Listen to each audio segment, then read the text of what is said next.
Alors, est-ce que ça va? Oui.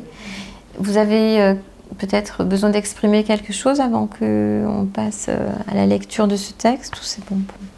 Ça va? Alors, j'avais très envie de vous lire ce texte, d'abord parce que je trouve qu'avec votre deuxième séminaire en PNL, ça s'accorde bien. C'est un texte que j'ai écrit et qui est l'introduction du livre que je suis en train de terminer sur l'égothérapie. Donc c'est une introduction un peu reliée en fait au sens pour moi, qui résume quelque part tout ce qui est l'égothérapie en ce qui me concerne, du moins de ce que je tente de mettre en lumière pour les personnes. Peut-être que comme c'est un texte d'introduction, je vous proposerai de l'écouter de façon active, c'est-à-dire en conscience interne, peut-être les yeux fermés, un peu comme une histoire qu'on vous conterait en fait, hein. C'est-à-dire quelque chose qui va venir toucher en vous peut-être des espaces qui vont être heureux d'être connectés, d'être touchés, et puis de laisser faire ce qui doit être. Alors, je suis un peu émue parce que je ne l'ai jamais lu. Enfin, si, je l'ai lu à Miss Anna quand même. Mais ça fait longtemps que je ne l'ai pas lu.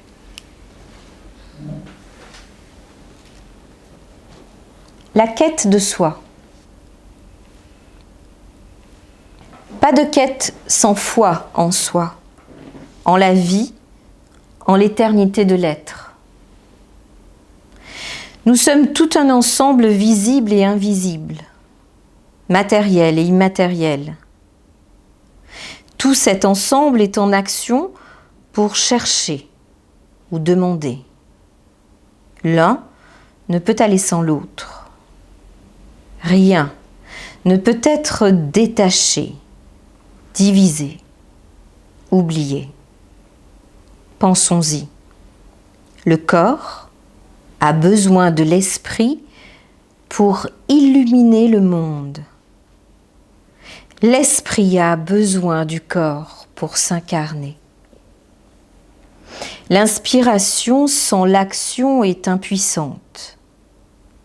L'action sans l'inspiration est vide, aveugle, stérile. Réunir l'inspiration et l'action, le visible et l'invisible, crée la magie humaine.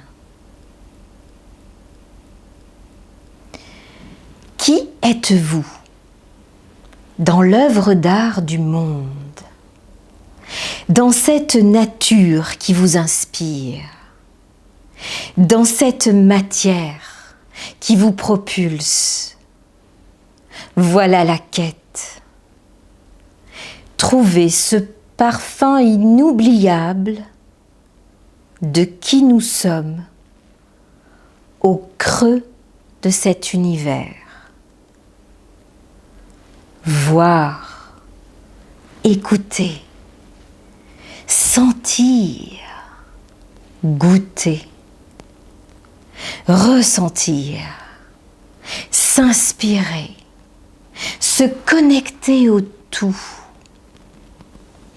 Voilà la quête.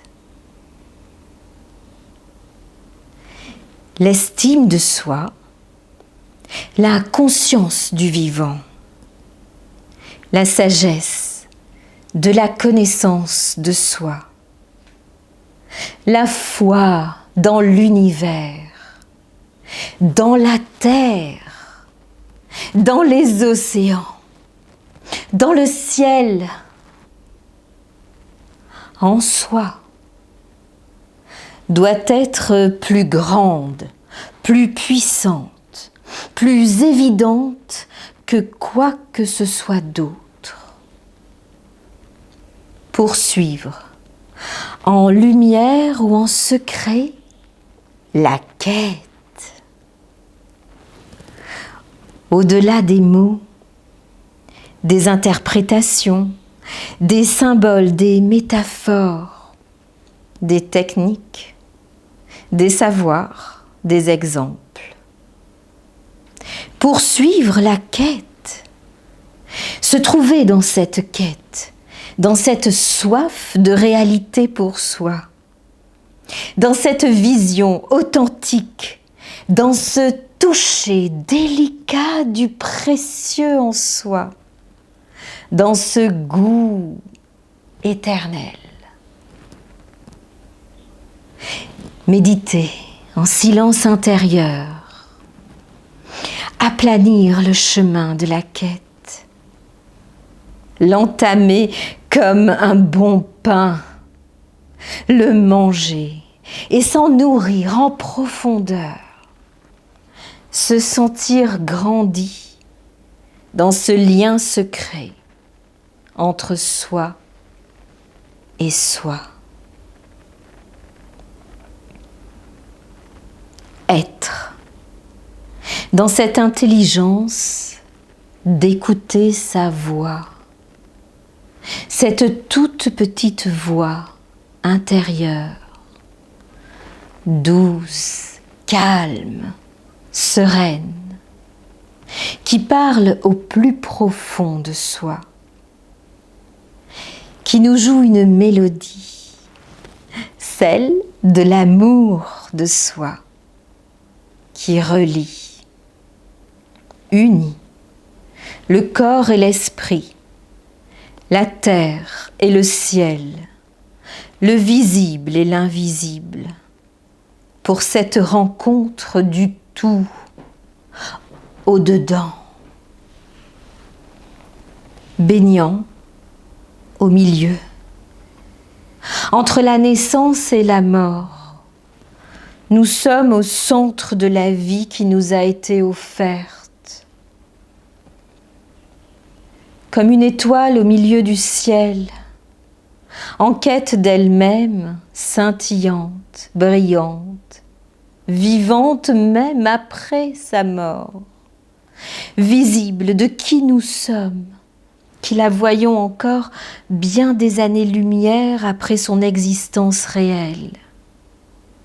Son empreinte illumine encore tout un ciel.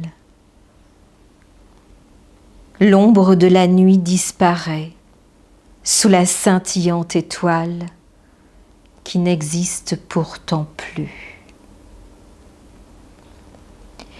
Qui êtes-vous dans ce ciel de votre quête? Quelle étoile, quelle source, quel personnage, quelle réalité? Les mots,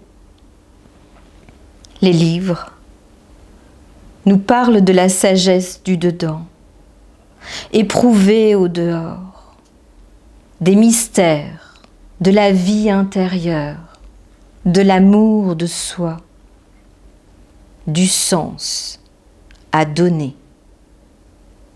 Qui serait capable de ne pas s'égarer sur le chemin de sa vie avec tout cela? Qu'est-ce que la quête? Où se trouve-t-elle? Où sont les clés de ces trésors en soi?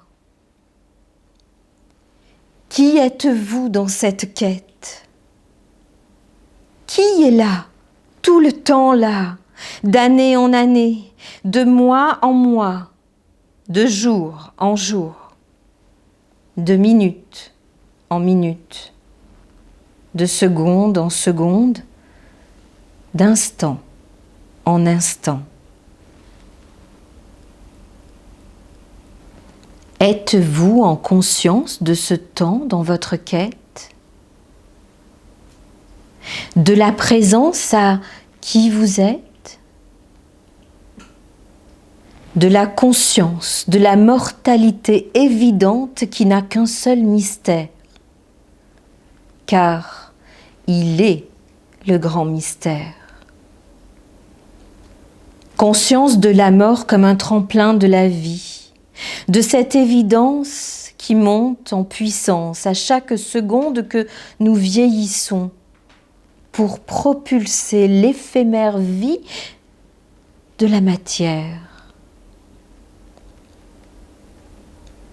Quelle est votre quête?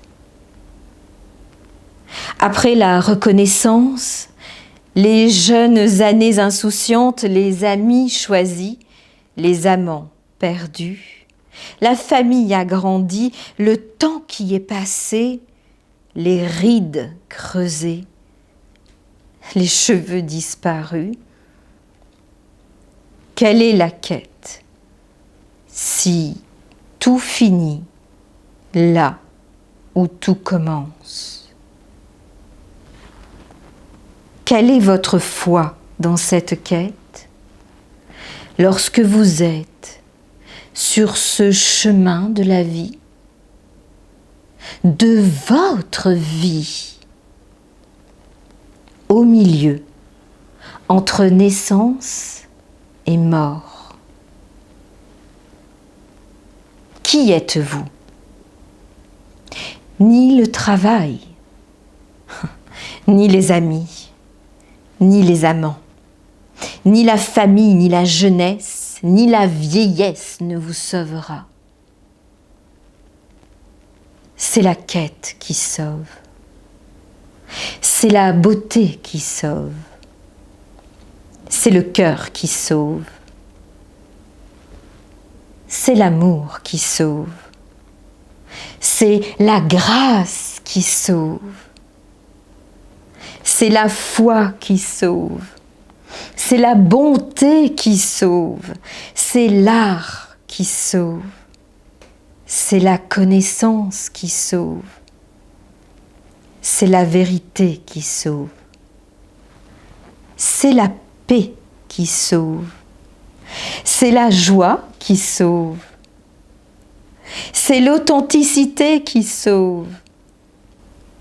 C'est ce qui est juste qui sauve. C'est l'humanité qui sauve. C'est l'invisible qui sauve. Pas de liberté sans connaissance de soi. Seulement la prison de l'égoïsme. Pas de repos sans paix intérieure. Seulement des conflits d'orgueil en soi. Pas de sentiment d'appartenance au tout sans bonté. Seulement de la jalousie, de la possessivité. Pas de connaissance, pas de paix, pas de bonté sans amour. Pas d'amour sans foi, pas de foi sans quête, pas de quête sans être. La quête est la foi. La foi est la quête. Elle vient du dedans au dehors, du dehors au dedans. Elle est au centre de la vie en permanence, entre naissance et mort dans l'éternité. La quête est la foi est la quête. Juste des mots qui se disent. Mais ces mots ne nous racontent pas ce qu'est la foi et la quête. Ce ne peut être dit par des mots. C'est bien trop étroit, bien trop petit les mots pour qu'ils les racontent. Vous saurez quelle est votre quête quand vous oublierez les mots qui la décrivent. Vous saurez ce qu'est la foi quand vous oublierez l'identification au personnage. Vous saurez quelle est votre quête et votre foi quand vous vous serez rencontrés du dedans au dehors. Vous saurez qui vous êtes quand le personnage se sera dissous pour laisser votre cœur être au centre de l'univers. Vous saurez qui vous êtes quand vous comprendrez quel égoïste vous êtes. Vous saurez qui vous êtes quand vous saurez comment s'est construit votre personnage, vous saurez qui vous êtes, quand vous observerez la vie à travers le miroir du ciel transparent. Vous saurez qui vous êtes, quand vous regarderez la splendeur de la nature ressuscitée au lieu de la mort. Vous saurez qui vous êtes quand vous honorerez la graine plus que le fruit. Vous saurez qui vous êtes quand l'autre sera votre ami et pas votre ennemi. Vous saurez qui vous êtes quand vous saurez que l'amour est votre nourriture première.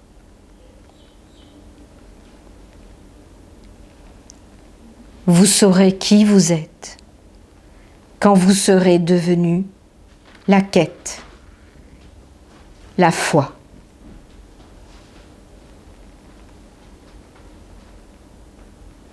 Merci de votre écoute.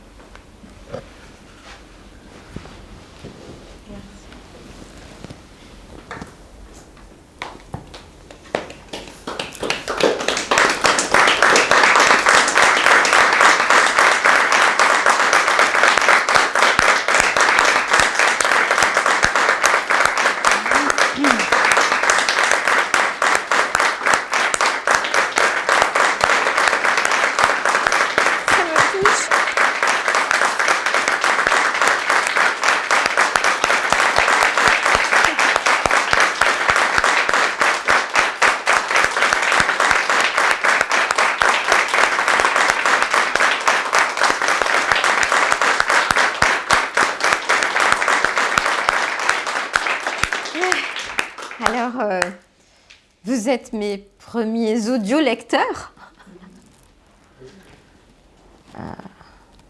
J'espère que ça vous a plu. Touché. Tu fais tout le livre en audio? Ouais, ça va bien. Ah oui. Oui, tous les livres en audio, pourquoi pas. C'est une idée.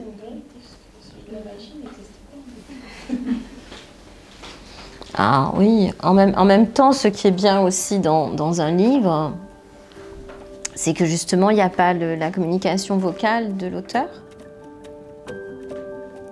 C'est bien de la voix, bien sûr.